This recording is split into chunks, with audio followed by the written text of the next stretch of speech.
গল্প আর গল্প চ্যানেলের আজকের নিবেদন বিভূতিভূষণ বন্দ্যোপাধ্যায়ের লেখা বিরজা হোম ও তার বাধা। গল্পের কথক অর্ণব, ভৈরব চক্রবর্তীর ভূমিকায় শুভদীপ, অন্যান্য চরিত্রে সোমনাথ, অঙ্কুর, নীলাশ্রী, জয়দীপ। প্রচ্ছদ সৃজন অনি দত্ত, সম্পাদনা অঙ্কুর, সূত্রধার আমি নীলাশ্রী। শুরু হচ্ছে বিরজা হোম ও তার বাধা।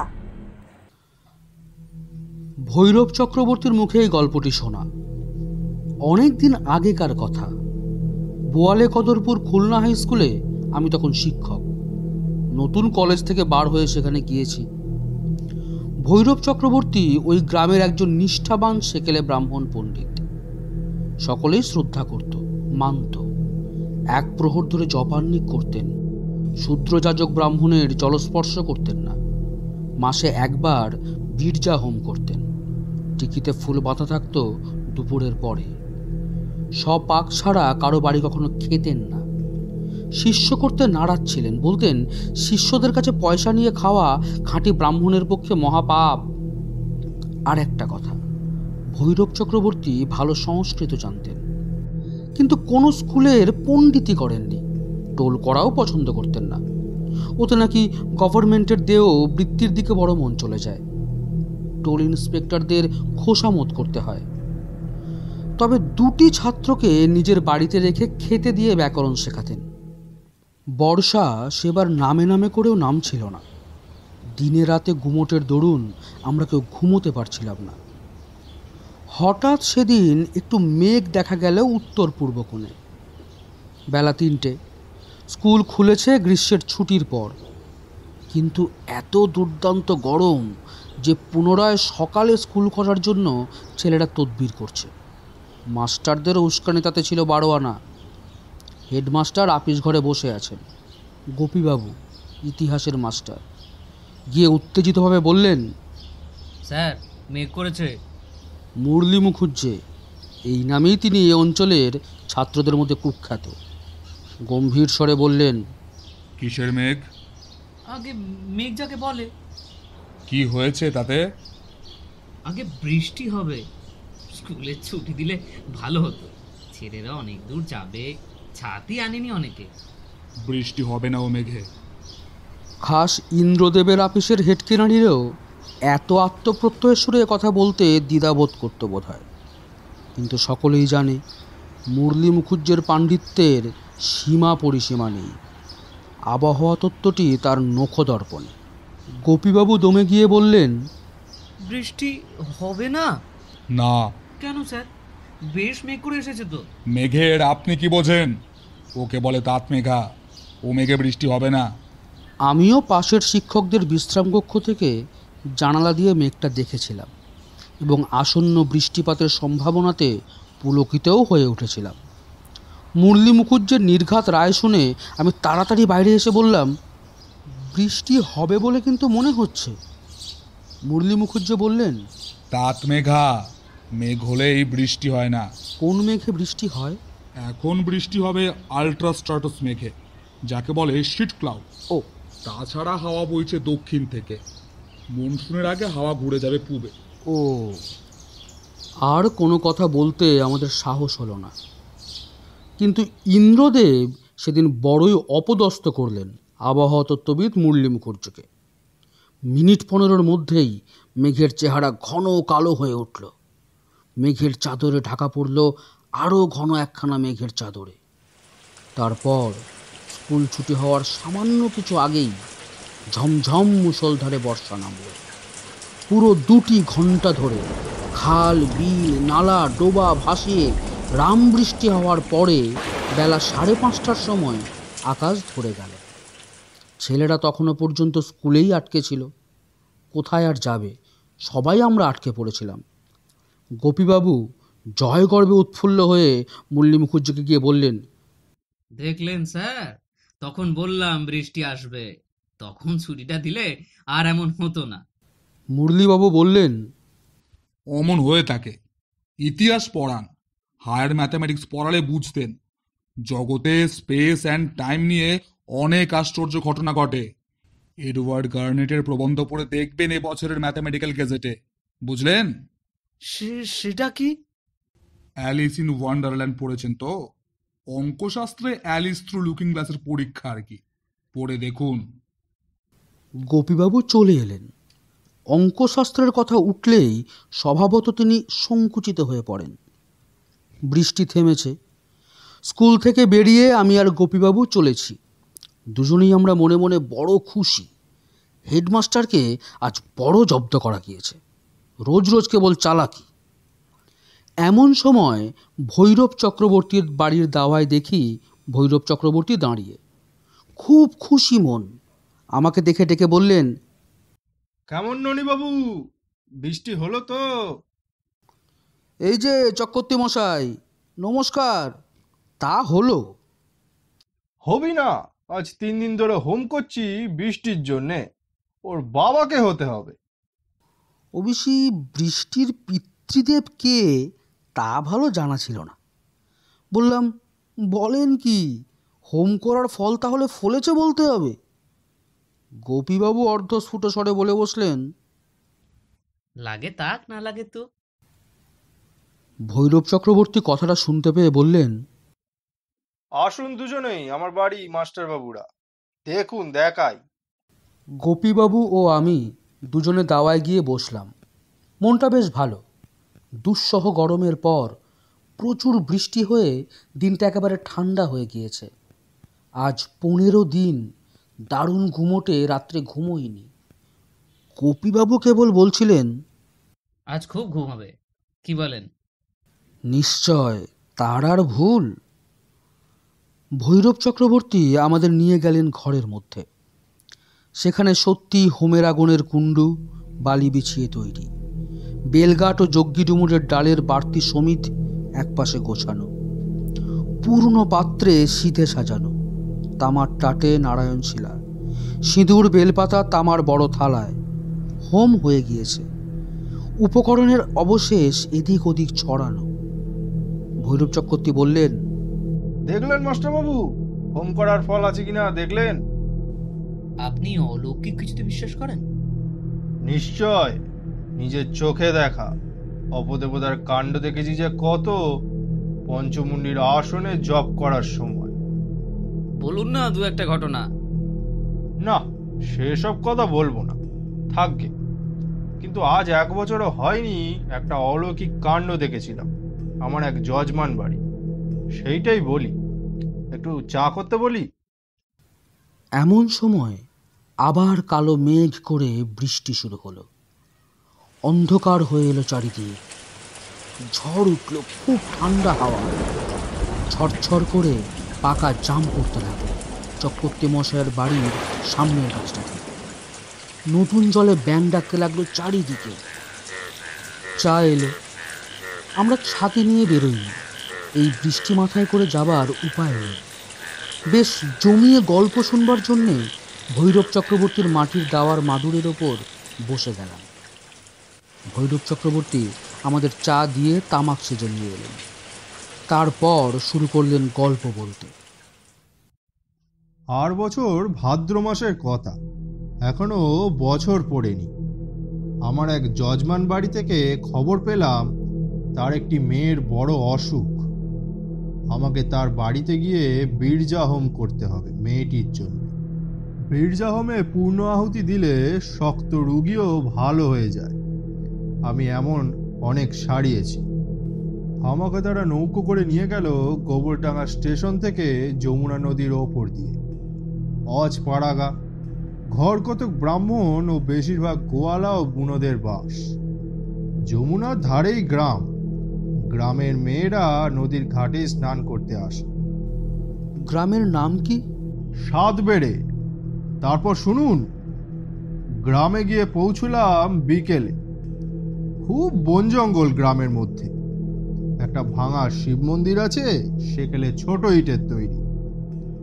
মন্দিরের মাথায় বট অশ্বত্থের গাছ গজিয়েছে। প্রকাণ্ড বড় একটা শিবলিঙ্গ বসানো মন্দিরের মধ্যে, চামচিকে না দিতে আকুণ্ঠ ডোবা অবস্থায়। পুজো বন্ধ হয়ে গিয়েছে বহুদিন আগে। এই সময় আমাদের জন্যে ভৈরব চক্রবর্তীর বড় মেয়ে শৈল চাল ভাজা ও ছোলা ভাজা দিয়ে এলো তেল নুন মেখে। ভৈরব চক্রবর্তী বিপত্তি, তার মেয়েটি শ্বশুরবাড়ি থেকে এসেছে সবে কদিন হলো। চলে গেলে চক্রবর্তী মশাই নিজেই রান্না করে খান। আমরা সকলেই খাবার খেতে আরম্ভ করে দিলাম, ভৈরব চক্রবর্তীও সেই সঙ্গে।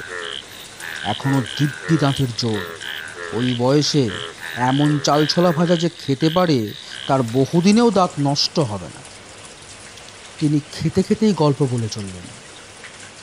এই শিব মন্দিরটার কথা মনে রাখবেন, এর সঙ্গে আমার গল্পের সম্পর্ক আছে।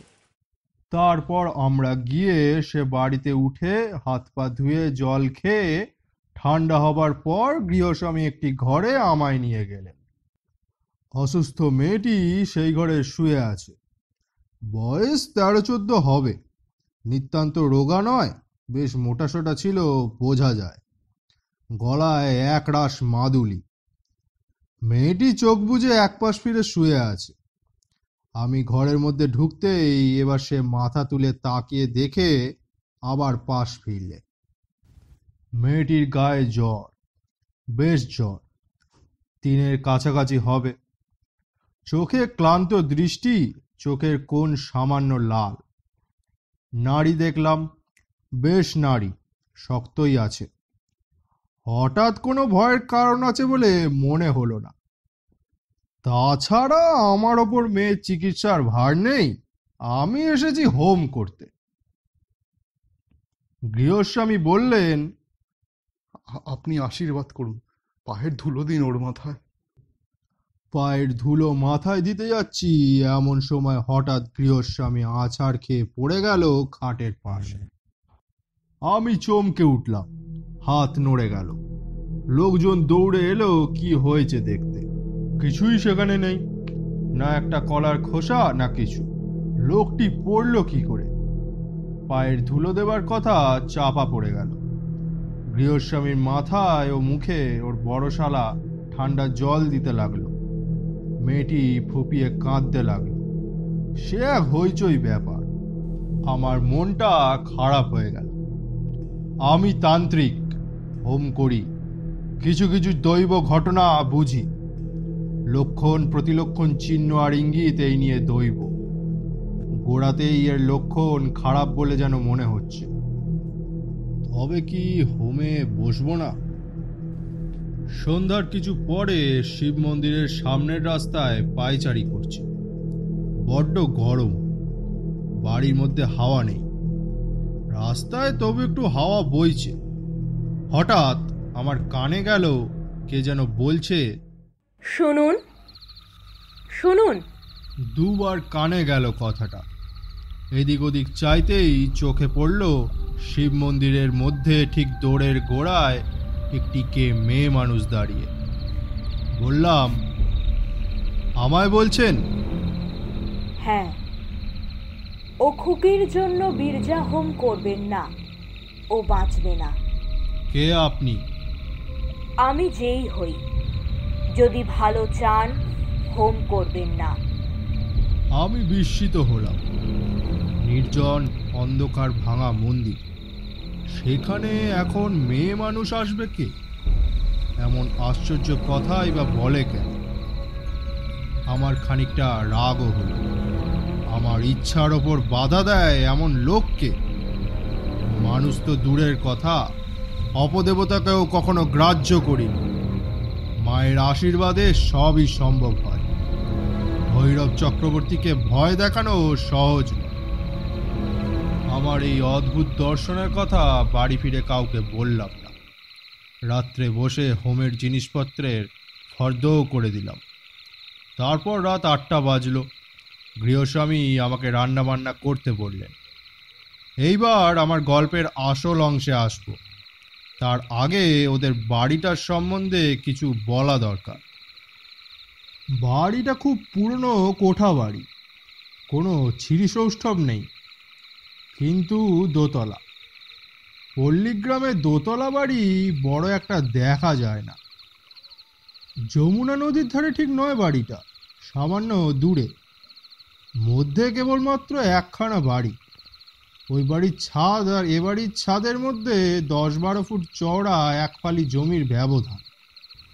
ছাদের ওপর একখানা মাত্র ঘর, সেই ঘরে আমার বিছানা পাতা হয়েছে। পাশে খোলা ছাদে তোলা উনুনে রান্নার ব্যবস্থা করা হয়েছে। সোনামুগের ডাল, আতপ চাল, বড়ি, আলু আর ঘি। আমি একাই রাঁধছি। রান্নার সময় কাছে কেউ থাকে আমি পছন্দ করি না। রান্নার আগে একবার চা করে খেলাম, পরের তৈরি চা খেয়ে তৃপ্তি পাইনি। রান্না করতে রাত হয়ে গেল। রাত সম্পূর্ণ অন্ধকার। একটু জিরিয়ে তামাক খেয়ে নিয়ে ভাত মেরে নিলাম হাঁড়ি থেকে আঙট কলার পাতে। তারপর খেতে বসবার সঙ্গে সঙ্গেই মনে হলো ছাদে আমি একা নেই। এদিক ওদিক চাইলাম, কেউ কোথাও নেই। রাত বেশি হয়েছে, বাড়ির লোকও নিচের তলায় খেয়ে দিয়ে শুয়েছে। গ্রামই নিশুতি হয়ে গিয়েছে। কেবল যমুনা নদীতে জেলেদের আলোয় মাছ ধরার ঠুকঠুক শব্দ হচ্ছিল। হঠাৎ খেতে খেতে মুখ তুলে চাইলাম। আমার সামনে ছাদের ধারে ওটা কি গাছ? কালো মতো, লম্বা তাল গাছের মতো। এতক্ষণ ছাদে বসে রান্না বাড়া করছি, কই অত বড় একটা গাছ নজরে পড়েনি তো এর আগে। ছিল নিশ্চয়ই, নয়তো এখন দেখছি কি করে। কি গাছ ওটা? সত্যি যখন চা খেলাম তখন দুটো বাড়ির মধ্যেকার ওই রাস্তাটা দিয়ে একখানা গরুর গাড়ি ক্যাঁচ ক্যাঁচ শব্দে আমাকে ওদিকে তাকাতে হয়েছিল। তখন কই অত বড় একটা তাল গাছ, কই না, দেখিনি। কিন্তু তাল গাছটা এমনভাবে, ও কি রকমের তাল গাছ? ও কি? আমি ততক্ষণ বিভীষিকা দেখে হাত ফেলে উঠে পড়েছি। তাল গাছ না, এখনো ভাবলে এই দেখুন গায়ে কাঁটা দিয়েছে। যদিও আমার নাম ভৈরব চক্রবর্তী, তান্ত্রিক। পিছনের ছাদের কার্নিশের ওপর দাঁড়িয়ে এক বিরাটাকায় অসুর কিংবা দৈত্যের মতো মূর্তি, তার তত বড় বড় হাত পা সেই মাপে। মাথাটা একটা ঢাকাই জ্বালার মতো, চোখ দুটো আগুনের ভাটার মতো রাঙা, আগুন ঠিকরে পড়ছে। আমার দিকেই তাকিয়ে আছে অসুরটা, যেন আমাকে জ্বালিয়ে ভস্ম করে ফেলবে। বিরাট মূর্তি, তাল গাছের মতোই লম্বা, অনেক উঁচুতে তার মাথাটা। নিচু চোখে সেটা আমার দিকে চেয়ে আছে। ভালো করে চেয়ে চেয়ে দেখলাম, দুবার চোখ রগড়ালাম। দুবার চা খেয়ে কি এমন হলো না, ওই তো সেই বিরাট তাল, শাল, নারকোল গাছের মতো তেঢাঙা বেখাপ্পা অপদেবতার মূর্তি বিরাজ করছে সামনে জমাট অন্ধকারের মতো। এবার ভালো করে দেখে মনে হলো পিছনের ছাদে সেটা দাঁড়িয়ে নয়, কোথাও দাঁড়িয়ে নেই, দুই বাড়ির মধ্যেকার ফাঁকটাতে দাঁড়িয়ে বলা যায়। কারণ ওই জীবের নাভিদেশ থেকে ওপর পর্যন্ত আমার সামনে, তার নিচেকার অঙ্গ প্রত্যঙ্গ আমার দৃষ্টিরেখার নিচে। এ বর্ণনা করতে যত সময় লাগলো অতটা সময় লাগেনি আমাকে বার কয়েক দেখতে জীবটাকে। 1 থেকে 10 গুনতে যত সময় লাগে, ব্যাস আমি বলতে পারি অন্য যে কেউ ওই বিকট অপদেবতার মূর্তি অন্ধকারে নির্জন ছাদে গভীর রাতে দেখলে আর গোলা ধানের ভাত খেত না পরদিন। আমি অপদেবতা দেখেছি। পঞ্চমুণ্ডির আসনে বসলে জপের শেষের দিকে প্রায় ভয় দেখাত, কিন্তু সে এ ধরনের বিকট ও বিরাট ব্যাপার নয়। ভয় পেয়ে গেলাম, ঠক ঠক করে কাঁপতে লাগলাম। চোখে অন্ধকার দেখে পড়ে যাই আর কি, পড়লেই হয়ে যেত। দুর্বল মানুষ মরে ওদের হাতে, মন সবল হলে ওরাই পালায়। নিজেকে তখনই সামলে নিলাম, তারা মন্ত্র জপ শুরু করলাম জোরে জোরে।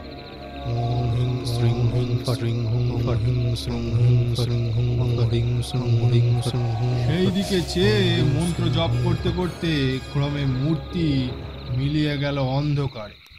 মূর্তিটা আমার সামনে সব শুদ্ধ দাঁড়িয়েছিল 1 থেকে 30 গুনতে যতটা সময় নেয় ততটা, এর খুব বেশি হবে না কখন। সেটা মিলিয়ে যেতে আর একবার চোখ রগড়ালাম। কিছুই নেই। বিশ্বাস করুন, প্রায় সঙ্গে সঙ্গেই নিচের তলা থেকে কান্নাকাটি উঠল। রুগী মেয়েটি মারা গিয়েছে। তক্ষুনি? তখনই। এ ব্যাপারের কোনো ব্যাখ্যা দিতে আমি রাজি নই। যা ঘটেছিল অবিকল তাই নিবেদন করলাম আপনার কাছে। বিশ্বাস করুন বা না করুন। এতক্ষণ শুনছিলেন বিভূতিভূষণ বন্দ্যোপাধ্যায়ের লেখা বিরজা হোম ও তার বাধা। গল্পের কথক অর্ণব, ভৈরব চক্রবর্তীর ভূমিকায় শুভদীপ, গোপীবাবুর ভূমিকায় সোমনাথ, মুরলী মুখার্জির চরিত্রে অঙ্কুর, রহস্যময়ী নারীর ভূমিকায় নীলাশ্রী, গৃহস্বামীর চরিত্রে জয়দীপ, সম্পাদনা অঙ্কুর, প্রচ্ছদ সৃজন অনি দত্ত, সূত্রধার আমি নীলাশ্রী। গল্পটি ভালো লাগলে লাইক, কমেন্ট ও শেয়ার করুন আর সাবস্ক্রাইব করুন গল্প আর গল্প।